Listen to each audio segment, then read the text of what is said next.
Bareilly all India Muslim मजलिस के कार्यकारी अध्यक्ष वसी अहमद एडवोकेट ने आज 27वें रमजान के मौके पर आज रोजा इफ्तार का आयोजन अपने निवास स्थान पर किया। आज के रोजा इफ्तार कार्यक्रम की खासियत यह थी कि रोजा इफ्तार कार्यक्रम में कई राजनीतिक पार्टियों के मुस्लिम नेताओं ने शिरकत की। आज की रोजा इफ्तार में खासतौर से इस बात का ध्यान रखा गया था कि यह रोजा इफ्तार नुमाइशी न होकर सबाबी रोजा इफ्तार के तौर पर रखी गई, जिसमें बड़ी संख्या में मुस्लिम रोजेदारों ने शिरकत की।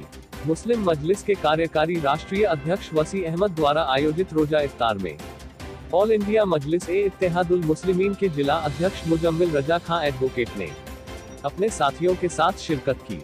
आज की रोजा इफ्तार में मुस्लिम लीग, नेशनल लीग, मुस्लिम मजलिस के जिला अध्यक्ष अतीक करम इदरीसी, इस्लाहुल मंसूर के प्रदेश उपाध्यक्ष इल्हाम मंसूरी, मोहम्मद खलीक बब्बू, इस्लामी scholar professor doctor Tahir Baig, Qazi Afaq Ahmad, Akhil Bharatiya Mansoori समाज के प्रदेश अध्यक्ष मुस्तकीम मंसूरी, कांग्रेस नेता कासिम कश्मीरी, मुजफ्फर हुसैन अंसारी, प्रोफेसर सदर आलम, मुस्लिम मूवमेंट के फाउंडर मेंबर सैयद अयूब अली, मुख्तार अंसारी, हमदान वसी, इकबल भारती, आसिम एडवोकेट सहित बड़ी संख्या में मुस्लिम समाज के बुद्धिजीवी वर्ग के रोजेदारों ने रोजा इफ्तार में शिरकत की।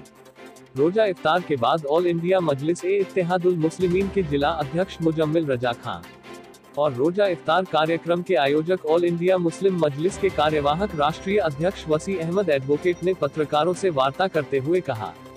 बरेली से रफी मंसूरी की रिपोर्ट। साहब, आप जल्द ही MIM के ज़िले के प्रेसिडेंट बनाए गए हैं और आज यहाँ इत्तेफाक से आपसे मुलाकात का मौका मिला है, तो हम ये जानना चाहते हैं कि मुसलमानों के लिए क्या संदेश देना चाहते हैं आप? मुसलमानों के लिए संदेश यही है कि अब तो सबको एक होना है।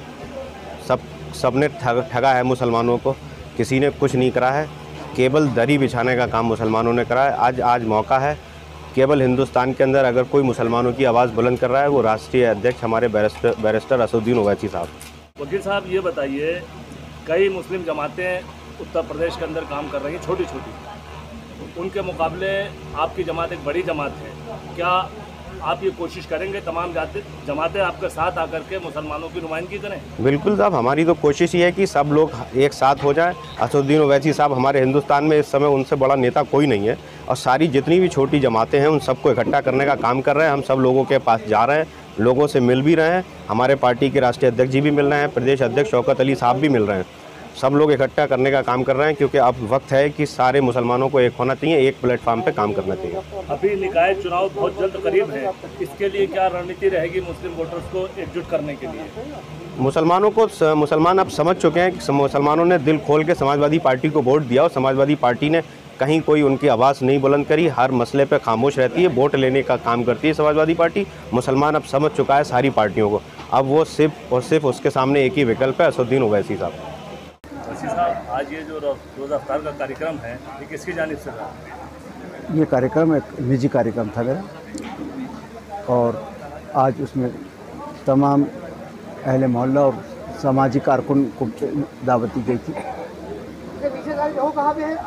वसी साहब, चूँकि आप मुस्लिम सियासत करते हैं और मुस्लिम पार्टी के राष्ट्रीय अध्यक्ष हैं, आज़म खान का जो मामला चल रहा है इस पर हम जानना चाहेंगे कि क्या आप कहना चाहते हैं आज़म खान के बारे में?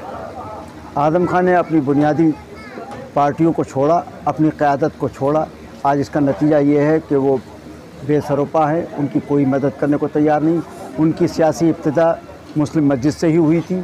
पहला चुनाव उन्होंने मुस्लिम मस्जिद के बैनर तले लड़ा था और उसके बाद से उन्होंने अपनी जमातों को छोड़कर दूसरों की ग़ुलामी कबूल करी। नतीजा ये है कि आज वो लोग उनको दरकिनार कर रहे हैं और वो राने दरगाह हैं और उनकी कोई पूछने वाला नहीं।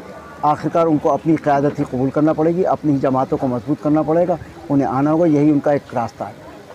वसी साहब, मुस्लिम मजलिस का एक और प्रोडक्ट आरिफ मोहम्मद खान जो नेक्स्ट राष्ट्रपति बनने जा रहे हैं, उनके बारे में क्या कहेंगे?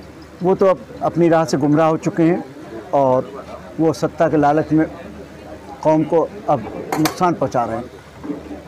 वसी साहब, जो आज मुस्लिम कौम का जो हाल है, जिस तरीके से समाजवादी पार्टी से उम्मीद लगाई हुई थी, आज जो हताश और निराश है, इसके लिए मुसलमानों को क्या संदेश देना चाहते हैं? देखिए, समाजवादी पार्टी ना मुसलमानों की कभी हितैषी थी ना है। लोगों को गलतफहमी थी और मुसलमानों ने सिर्फ इसलिए वोट किया कि उन्हें बीजेपी हराव का ठेका मिला हुआ था, उसके नाते वो वोट दे के चले आए। और आज मुसलमान अपने आप को ठगा हुआ महसूस कर रहे हैं।